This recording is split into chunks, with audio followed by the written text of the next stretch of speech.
Bismillahirrahmanirrahim. Alhamdulillah hamdan katsiran tayyiban barakan fih kama yuhibbu rabbuna wa yardah. Asyhadu an la ilaha illallah wahdahu la syarikalah wa asyhadu anna Muhammadan abduhu wa rasuluh.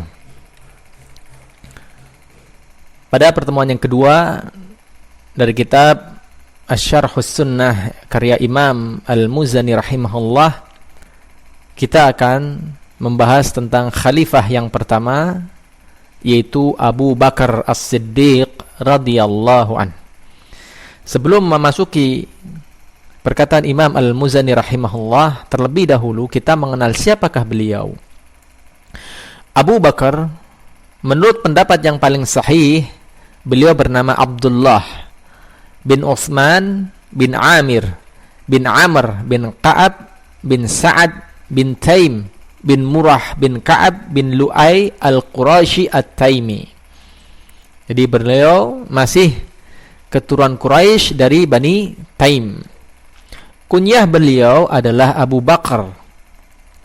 Adapun laqab atau julukan yang diberikan kepada Abu Bakar diantaranya adalah Al-Atiq.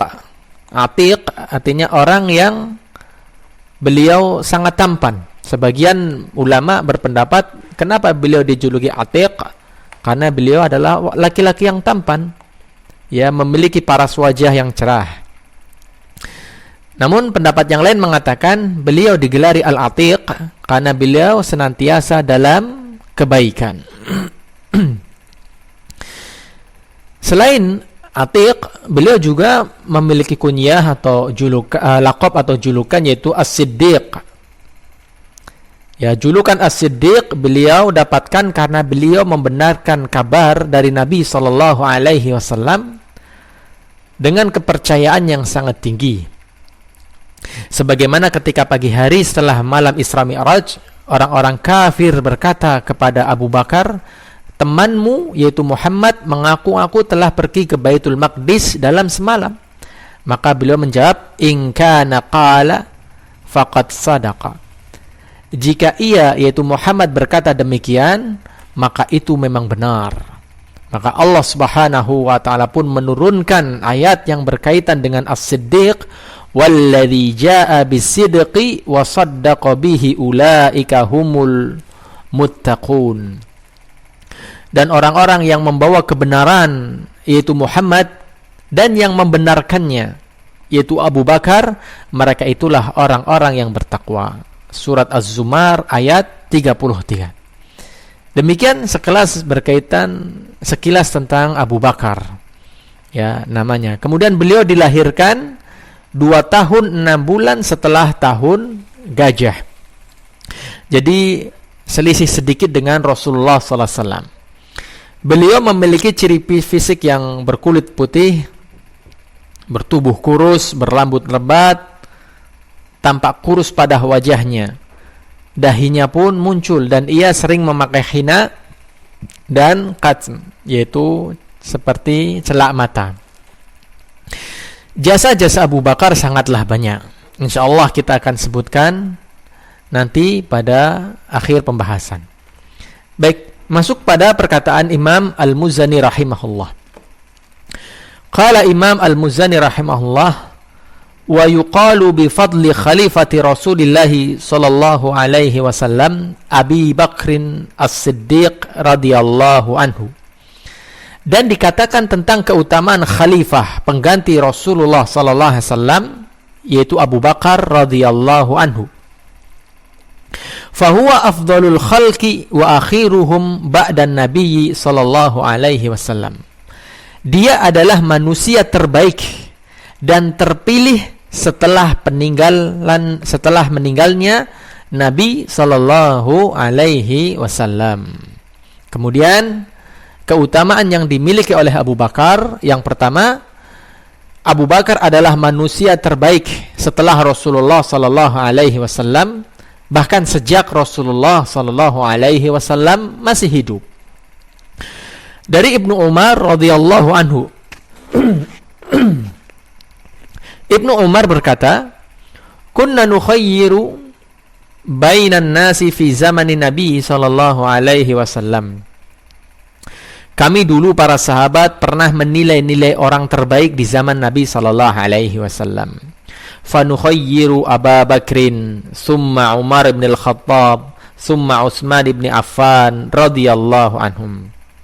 Maka kami pun dapatkan yang terbaik di antara para sahabat Nabi adalah Abu Bakar radhiyallahu an, Umar bin Al-Khattab radhiyallahu an, dan Utsman bin Affan radhiyallahu anhum ajma'in. Hadis riwayat Imam Al-Bukhari. Perkataan yang sama juga dikatakan oleh Ali bin Abi Thalib radhiyallahu anhu.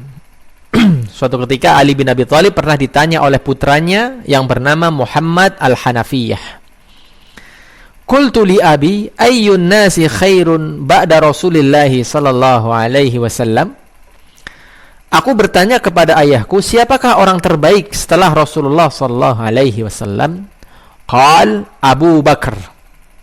Maka kata Ali mengatakan Abu Bakar. Qultu summa man? Kemudian aku pun bertanya lagi, kemudian siapa setelah Abu Bakar? Qala summa Umar. Kemudian ayahku menjawab Umar.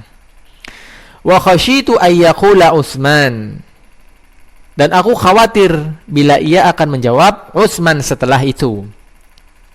Qultu summa anta. Kemudian aku bertanya kepada bapakku, kemudian engkau yang keberapa wahai ayah? Qal ma ana illa rajulun minal muslimin. Kata Ali, aku hanyalah seseorang dari kaum muslimin. Hadis riwayat Imam Bukhari dan Muslim.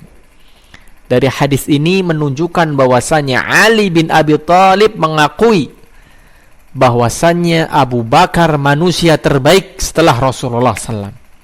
Dan setelah Abu Bakar adalah Utsman radhiyallahu anhu.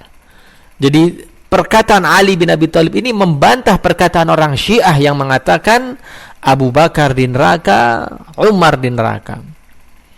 Kemudian keutamaan yang kedua yang dimiliki oleh Abu Bakar adalah beliau menjadikan orang kedua setelah Rasulullah SAW pada kesempatan-kesempatan yang khusus. Ya, Abu Bakar menjadi orang kedua setelah Rasulullah. Ali bin Abi Thalib radhiyallahu anhu mengatakan, ketika hadir pada wafatnya Umar bin Khattab radhiyallahu.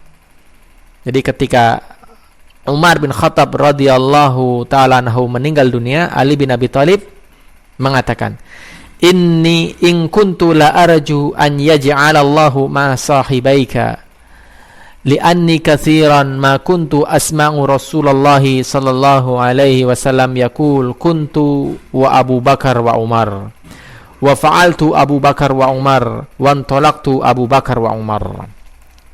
Kata Ali bin Abi Thalib mengatakan, aku sangat berharap Allah akan mengumpulkanmu bersama dua sahabatmu, Rasulullah SAW dan Abu Bakar.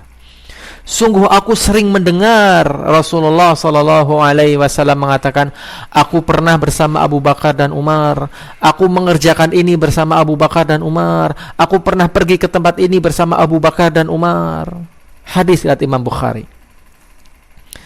Ini menunjukkan bahwasannya Abu Bakar dan Umar senantiasa bersama Rasulullah SAW. Senantiasa disebut-sebut oleh Rasulullah sallallahu alaihi wasallam. Saat terpenting adalah kebersamaan Abu Bakar ketika Rasulullah sallallahu alaihi wasallam berhijrah ke kota Madinah. Hingga kesempatan ini terukir indah dalam Al-Qur'an. Allah menyematkan gelar sahabah sebagaimana Allah berfirman, illa tansuruh faqad nasarallahu id akhrajahu alladhina kafaru thaniya itsnaini idh huma fil ghar idh yaqulu li sahibihi la tahzan innallaha ma'ana. Jikalau kamu tidak menolongnya Muhammad, ya, jikalau kamu tidak menolong dia, yaitu tidak menolong Muhammad, maka sungguh Allah telah menolongnya, yaitu ketika orang-orang kafir Quraisy Mekkah mengeluarkannya dari Mekah, sedang dia salah seorang dari dua orang ketika keduanya berada dalam gua. di waktu dia berkata kepada temannya, la tahzan, jangan kamu wahai Abu Bakar bersedih hati, innallaha ma'ana, sesungguhnya Allah bersama kita. Allah sebut nama Abu Bakar dengan kalimat as-sahabah, idh yaqulu li sahibihi, dan ingatlah ketika Muhammad berkata kepada temannya. Siapa teman di sini? Abu Bakar radhiyallahu anhu. Kemudian keutamaan yang lain dari keutamaan Abu Bakar adalah Abu Bakar orang yang paling dicintai oleh Rasulullah sallallahu alaihi wasallam. Pada peristiwa penaklukan pasukan Zatus Salasil,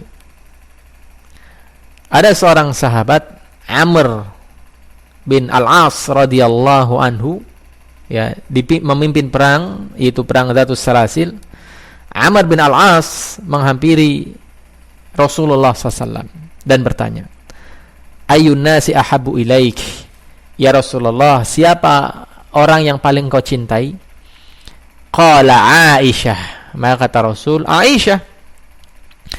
Qultu minar rijal, ya Rasulullah, yang aku maksud dari kalangan laki-laki. Qala abuha, kata Rasul, ya bapaknya. Siapa bapak Aisyah? Abu Bakar. Qultu summa man, kemudian siapa ya Rasulullah? Qal summa Umar ibn al-Khattab. Kemudian yang kedua adalah Umar bin Khattab radhiyallahu an. Fa'adda rijalan. Kemudian Rasulullah SAW menyebutkan beberapa orang setelahnya. Hadis riwayat Bukhari dan Muslim. Hadis ini menunjukkan bahwasanya Abu Bakar adalah orang yang paling dicintai oleh Rasulullah SAW dari kalangan laki-laki. Ini menunjukkan kedudukan yang tinggi. Ya, laki-laki yang paling dicintai oleh Rasulullah SAW adalah Abu Bakar, kemudian Utsman, kemudian beberapa orang setelahnya. Bahkan dalam keutamaan yang lain, Abu Bakar adalah orang yang paling bersemangat dalam beramal. Dalam hadis riwayat Imam Bukhari dari sahabat Abu Hurairah radhiyallahu anhu, mohon maaf, dalam riwayat Imam Muslim, qala Rasulullah sallallahu alaihi wasallam, Rasulullah sallallahu alaihi wasallam pernah bertanya kepada para sahabatnya, man asbaha minkumul yauma shaiman, siapa yang hari ini di antara kalian yang berpuasa? Qala ana, qala Abu Bakar ana, maka Abu Bakar pun menjawab, saya. Qala faman tabi'a minkumul yauma janazata, siapa yang pagi hari ini ikut mengantar jenazah? Qala Abu Bakar ana, Abu Bakar pun menjawab, saya. Qala faman at'ama minkumul yauma miskinan, siapa yang hari ini memberikan makan orang miskin? Maka qala Abu Bakar, saya. Qala faman ada minkumul yauma maridan, Rasul kembali bertanya, siapa di antara kalian yang mengunjungi orang sakit? Qala Abu Bakar ana, Abu Bakar pun kembali menjawab, saya ya Rasulullah. Faqala Rasulullah sallallahu alaihi wasallam, maka Rasulullah sallallahu alaihi wasallam pun bersabda, majtama'na fi amrin majtama'na fi imri'in illa dakhalal jannah, siapakah di antara kalian yang terkumpul ciri-ciri tersebut ada pada dirinya, maka pasti dia masuk ke dalam surga. Subhanallah. Inilah Abu Bakar, semua kebaikan dia laksanakan. Siapa yang menjenguk orang sakit, dia menjawab saya. Siapa yang mengasih makan fakir miskin, beliau menjawab saya. Siapa yang mengantar jenazah, beliau menjawab saya dan saya. Ini menunjukkan cepatnya beliau di dalam beramal saleh radhiyallahu anhu. Abu Bakar Al-Muzani berkomentar tentang sahabat Abu Bakar radhiyallahu anhu. Ma faqa Abu Bakrin radhiyallahu anhu ashab Rasulillah sallallahu alaihi wasallam bisaumin wala salatin walakin bisyai'in kana fi qalbihi. Tidaklah Abu Bakar itu melampaui para sahabat Muhammad sallallahu alaihi wasallam semata-mata karena banyak puasa, karena banyak sholat. Bukan. akan tetapi iman yang bersemayam di dalam hatinya. Qala alladzi kana fi qalbihi al-hubbu lillah azza wa jalla wan nasihatu fi khalqihi. Mengomentari ucapan Al-Muzani tersebut, Ibnu Aliyah mengatakan, sesuatu yang bersemayam di dalam hatinya adalah rasa cinta kepada Allah azza wa jalla dan sikap nasihat ingin terus memberikan kebaikan terhadap sesamanya. Dalam kitab Jami' al-Ulum wal Hikam karya Ibnu Rajab Al-Hambali. Itulah beberapa kebaikan yang disebutkan atau yang dimiliki oleh Abu Bakar radhiyallahu anhu. Kemudian kebaikan yang lain, Abu Bakar, Rasulullah sallallahu alaihi wasallam menjamin ketangguhan iman Abu Bakar. Dalam riwayat Bukhari dan Muslim, Abu Hurairah radhiyallahu anhu menceritakan bahwasanya Rasulullah sallallahu alaihi wasallam bersabda, "Bainama ra'in fi ghanamihi 'ada 'alaihi dhi'bu."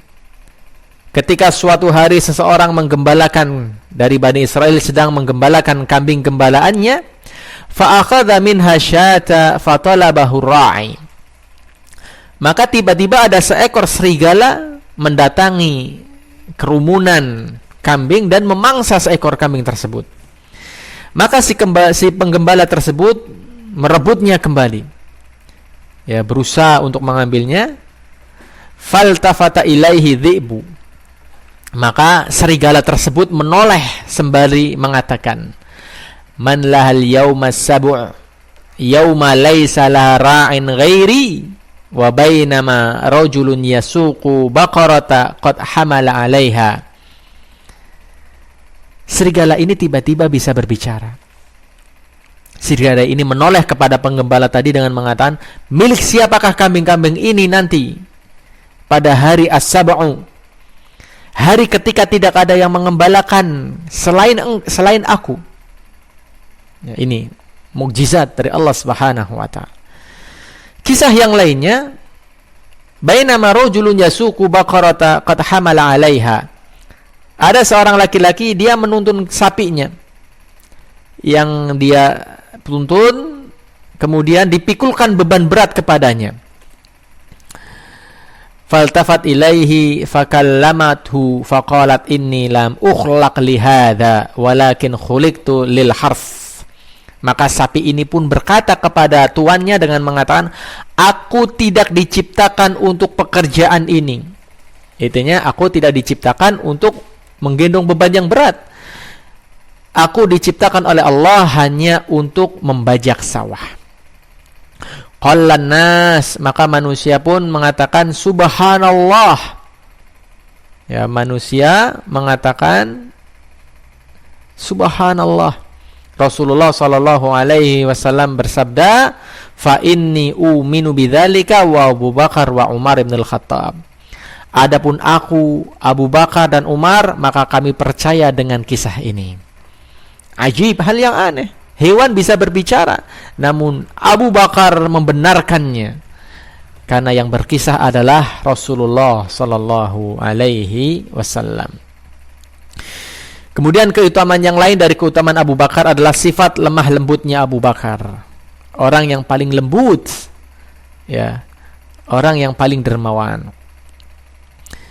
Disebutkan dalam sebuah riwayat ketika anaknya Abu Bakar, Aisyah radhiyallahu taala anha, terfitnah, difitnah oleh orang-orang yang dengki, ya, difitnah berzina dengan Safwan ibnu Mu'attal. Singkat kisahnya, ada dari budak-budaknya Abu Bakar namanya Mistah bin Utsasah. Mistah bin Utsasah ini terlibat dalam fitnah tersebut, ikut memfitnah Aisyah radhiyallahu taala anha. Padahal Abu Bakar yang memberikan nafkah kepada Mistah. Maka Abu Bakar pun marah, bersumpah untuk tidak memberikan nafkah kepada Mistah. Maka Allah menegur, turun ayat surat An-Nur ayat 22. Allah berfirman, "Wala ya'ti ulul fadli minkum was-sa'ati ayyutu ulil qurba wal masakin wal muhajirin fi sabilillah wal ya'fu wal yasfahu ala tuhibbuna ay yaghfirallahu lakum wallahu ghafurur rahim. Dan janganlah orang-orang yang mempunyai kelebihan, mempunyai kelapangan di antara kamu bersumpah bahwa mereka tidak akan memberikan bantuan kepada kerabatnya, kepada orang-orang miskin yang membutuhkan, kepada orang-orang yang berhijrah di jalan Allah. Hendaklah mereka memaafkan, berlapang dadalah mereka. Apakah kamu tidak ingin Allah mengampunimu? Sungguh Allah Maha Pengampun lagi Maha Penyayang. Setelah mendengar ayat ini, maka Abu Bakar radhiyallahu ta'ala anhu pun segera mengatakan, bala wallahi inni la uhibbu an yaghfirallaha li. Faraja'a ila Mistah alladhi kana yurji alaih. Kata Abu Bakar, demi Allah, sungguh aku lebih suka Allah mengampuni dosaku. Kemudian beliau radhiyallahu anhu kembali memberikan nafkahnya kepada Mistah. Hadis riwayat Bukhari dan Muslim. Lihat bagaimana Abu Bakar, betapa lembutnya hati beliau. Anaknya difitnah oleh Mistah, namun Allah menegurnya, memberikan ampunan kepadanya, maka Abu Bakar memilih ampunan Allah Subhanahu wa taala. Kemudian di antara keutamaan yang lain yang dimiliki oleh Abu Bakar adalah banyak sekali isyarat dari Rasulullah SAW bahwasanya Abu Bakar akan menjadi khalifah, akan menjadi pengganti setelah Rasulullah SAW. Di antara hadis-hadis yang disebutkan dari perintah Rasulullah SAW untuk menjadikan pemimpin, yaitu Abu Bakar dijadikan pemimpin oleh Rasulullah SAW. Di antaranya adalah hadis riwayat Imam Bukhari dan Muslim dari Aisyah radhiyallahu taala anha. Beliau menceritakan saat terakhir ajal Rasulullah SAW menjemput. Fa arsala Nabi sallallahu alaihi wasallam ila Abi Bakar bi an yusalliya bin nas wa fihi fa shalla Abu Bakrin tilkal ayam.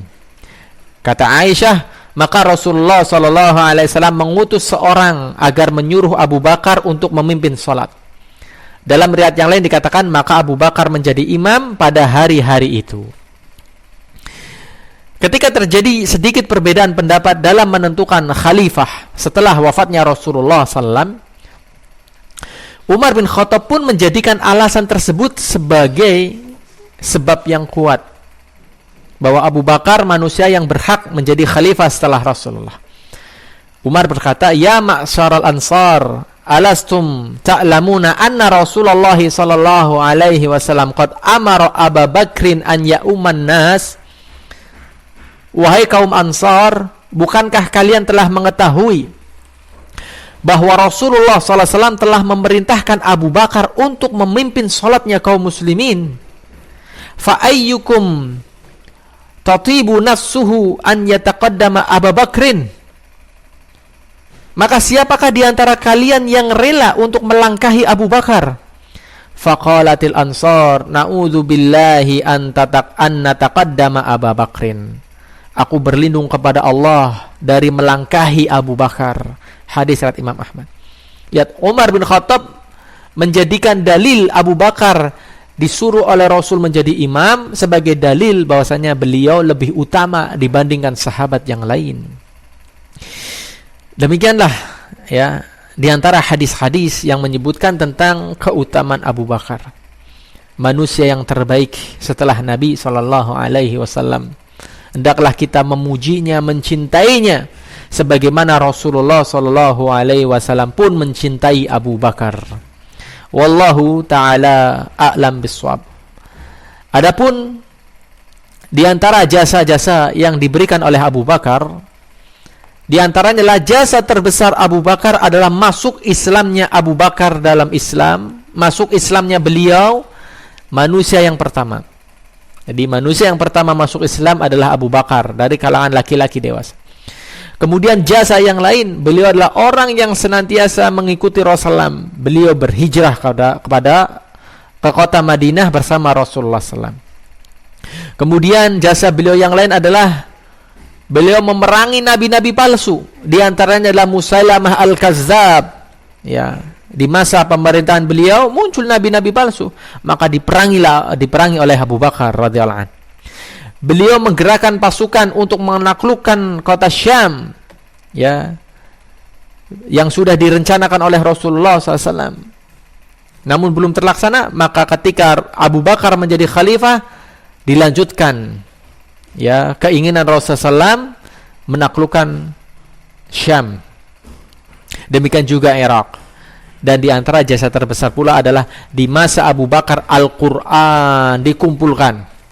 Beliau memerintahkan Zaid bin Thabit untuk mengumpulkannya, kemudian mencatatnya. Ini jasa terbesar Abu Bakar yang masih kita rasakan pada zaman sekarang, sehingga kita dapat membaca mushaf Al-Quran dengan mudah. Itulah di antara jasa Abu Bakar radhiyallahu anhu. Semoga Allah Subhanahu wa taala memberikan keridhaan kepada beliau, mengumpulkan Abu Bakar bersama Rasulullah sallallahu alaihi wasallam. Wallahu taala a'lam bis-shawab. Aqulu qali hadza subhanakallahumma bihamdik asyhadu an la ilaha illa ant astaghfiruka wa atubu ilaik.